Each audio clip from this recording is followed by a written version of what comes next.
Yes, I know, my friend. It does sound as though we're being followed. Ah, yes, and now you stop. Very clever. You know, that cloak of yours is terribly familiar. And the tree you are hiding behind provides meager cover at best. Yes, I do see you. Just as I have seen your tracks. We've walked in a circle thrice now, though it seems you've yet to notice. Come out. I'm growing very, very tired of your graceless stomping, I must say. Quiet? You are aware that a drunken ox would move through these trees with far more delicacy than you. It seems you're interested in bringing down every creature in the acreage upon us. No need to look frightened. They've already fled for the time being. Animals are not so foolish. The smell of blood is one thing. The smell of death is another. Still, your lack of coordination is doing you no favors. It's not a slight. It's an observation. Besides, I am a poor target. The odds are doubly against you, it would seem. You're shaking, like a sparrow on its first flight. And yet you don't run away. You are odd, I must say. Even for me. Well, it's as I told you. This is not a place for ones like you.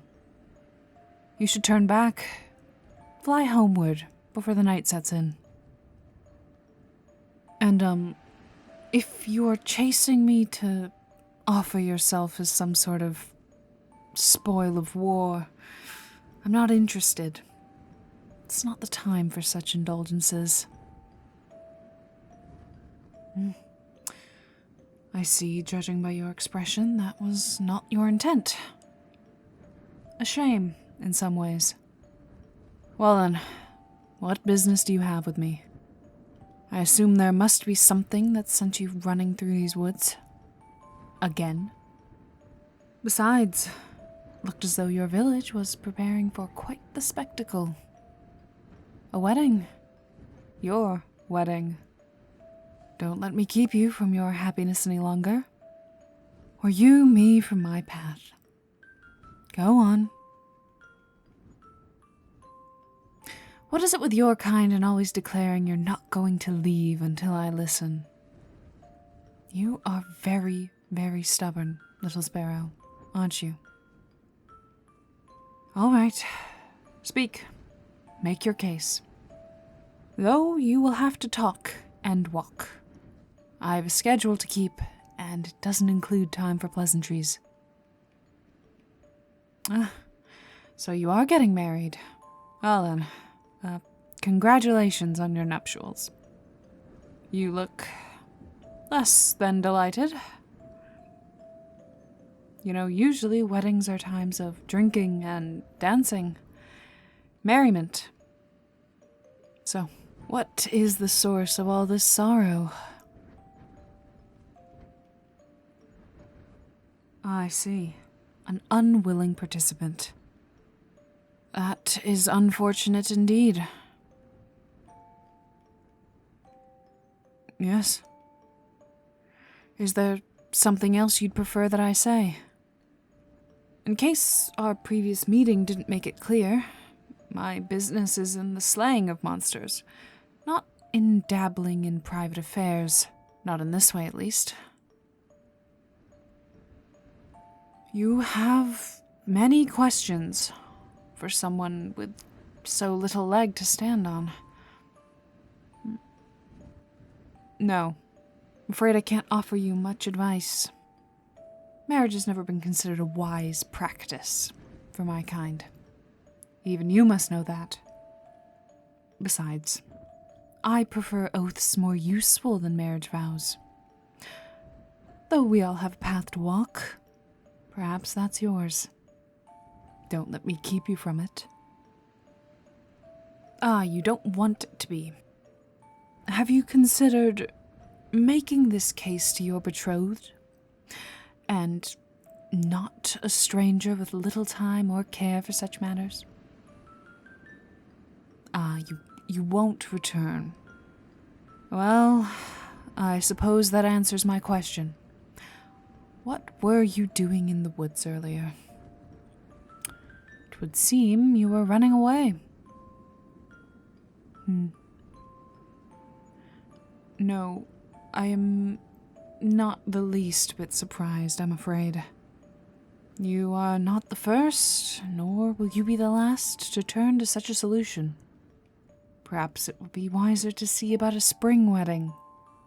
Then, when you flee the love of your life, you're less likely to meet a frigid, frozen end. No such love, then. Unsurprising. Though I must say, love is an exceptionally poor currency in my experience. May I suggest money? Well, have you spilled your heart enough to heed what I say now? Turn back. It grows dark, and you are not fit for a place such as this. No need to be offended, I only speak the truth. Your boots are soaked through, and you shake like a leaf in them. The events of earlier should be more than enough proof that this place does not take kindly to the likes of you. There's been enough blood in the snow today. Don't add yours to it. You wish to join me? Perhaps the cold really has gone to your senses more quickly than I thought. I have no need for a traveling companion, and I do not keep pets. So, whatever notion you've concocted is nothing but fantasy. There's nothing waiting for you where my path leads. Yes, I seek someone. I fail to see how their identity is any concern of yours. Let us say that the journey will be paved with the sort of happenstance that would make the fate you narrowly avoided seem like a child's nightmare. That was a nuisance, and it would have slain you without hesitation had I not intervened. Surely you see how this story isn't one you wish to be written into, yes? And in turn, I don't relish in the idea of returning your lifeless corpse to your village. I get the feeling your friends and family didn't take kindly to my stay. And on this note, I think I'll take my leave. Farewell, little runaway. If you're lost, perhaps you need a bit of assistance.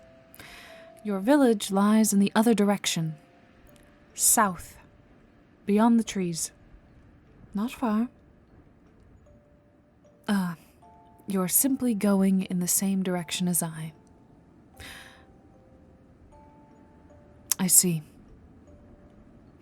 So, you are not accompanying me, but rather walking a remarkably similar road.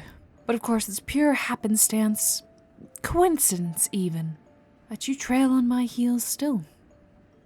I see. And were I to tell you to leave once more? You would refuse, saying you are simply journeying along a similar road. Somehow, I get the feeling that a bastard god looks down on me and laughs somewhere. I can only assume someone's getting some amount of amusement out of this. It certainly isn't me. I can't force you to return. I have no interest in raising a hand against you, and my words have no sway. Why would they, when clearly you're incapable of rational thought? Well then, come here. No need to look frightened. I intend to have you walk in front of me. Last thing I need is for a creature to whisk you away behind my back. Don't take this as approval. Far from it. We are at an impasse. At the very least, by the time we reach the next township, you might have reconsidered this dalliance. Either way, our paths will diverge and you will be free to fly where you see fit. As will I. Until then, were you to be separated from me, it would only delay my progress further. Here, wear this. It is a spare cloak. Normally, I would wear it because it is, frankly, inhospitable. But it reeks of hag's blood. Consider that penance for the time lost. Now then, give me your hands. You flee into the wood without a second thought for your own survival. You might be considered brave if you weren't so stupid.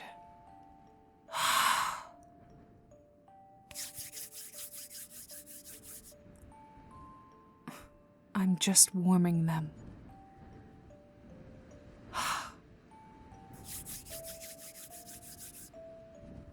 Now, keep your arms within your cloak until we're out of the elements.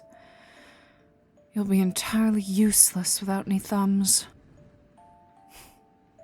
Now, I suggest you start walking, little sparrow. Or else you're liable to be left behind. Go on, make haste. I grow tired of these infernal woods.